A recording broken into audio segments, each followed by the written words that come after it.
Have you ever wondered how something as small as a shift in a single thought can rewire the whole machinery of a mind? Does your wondering that you might begin to notice sometimes change doesn't start by force, but by invitation, a whisper in the background, becoming the melody of who you are?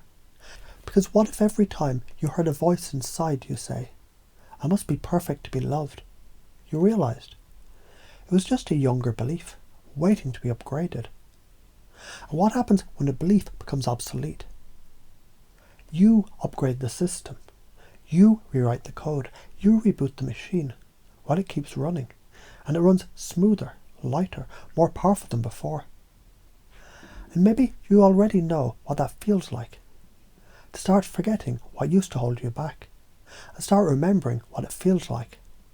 To breathe deeply into feedback. And exhale resistance. To smile at criticism. As if it were an unexpected compliment in disguise. Because you've already begun to realise, haven't you? That perfectionism is not the pursuit of love. It's the mask worn by the fear of not being loved. But if the mask falls and the mirror smiles back anyway, then what remains is truth, raw, real, radiant.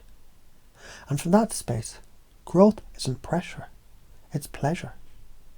Improvement isn't obligation, it's exploration. Can you feel it? The old belief cracking at the edges. I must be perfect. And between those cracks, something new emerges. I'm enough. Improving, evolving, and still whole.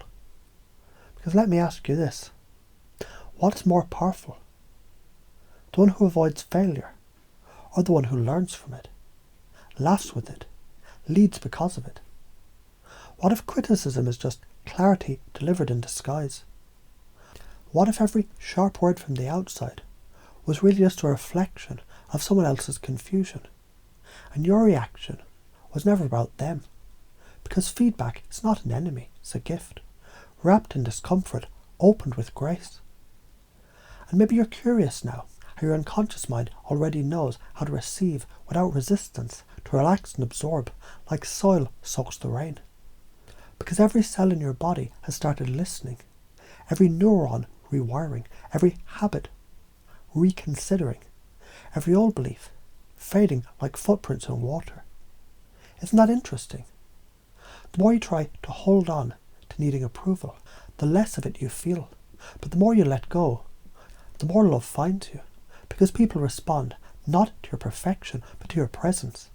And presence cannot be perfected. It can only be felt. So now you've tried being better than perfect. How about being better than that? How about being real? And in being real, being enough. And in being enough, being unstoppable. You don't need to be liked to be loved. You don't need to be flawless to be magnetic. You don't need to be approved to be whole. Because you already are all of that and more. And it's funny, isn't it? How the mind once told the story that criticism is danger, but now rewrites the script. Criticism is direction. Feedback is fuel. I am the alchemist. And just like that, you become the one who grows faster. Because you take nothing personally and everything usefully. You become the one people admire, not because you never fail, but because you fail with flair and rise laughing louder. So what's it mean now to get defensive, to need to be perfect? Nothing. It's just old code running, but no longer relevant. And as the script deletes itself in the background, a new operating system installs itself in rhythm. One that says, I learn fast, I grow deep. I lead myself, I like myself, I love myself, I accept everything I was and everything I'm becoming. Because becoming is the point. And becoming never ends, it expands. And you are expanding now. And maybe, just maybe, you can imagine now a new version of yourself already walking into tomorrow, already free, already loved, already limitless. And that's right. That's how easy it can be. That's how natural it becomes. That's how quickly it shifts. When you stop trying and start being, as you already have. It's interesting how to integrate it all. how your breathing changes, your posture softens, your thoughts reorganize themselves as if every inhale is installing a new belief, and every exhale lets the old patterns go. Focusing now on combining all these ideas, beliefs and concepts, not with force, but with flow. Focusing now on installing them unconsciously as your new belief system, your new operating system, your new reality, because it's happening. And whether you notice it all at once or in layers like petals unfolding in time, you already know. The shift is not only possible, it's inevitable. You are inevitable, and it's done.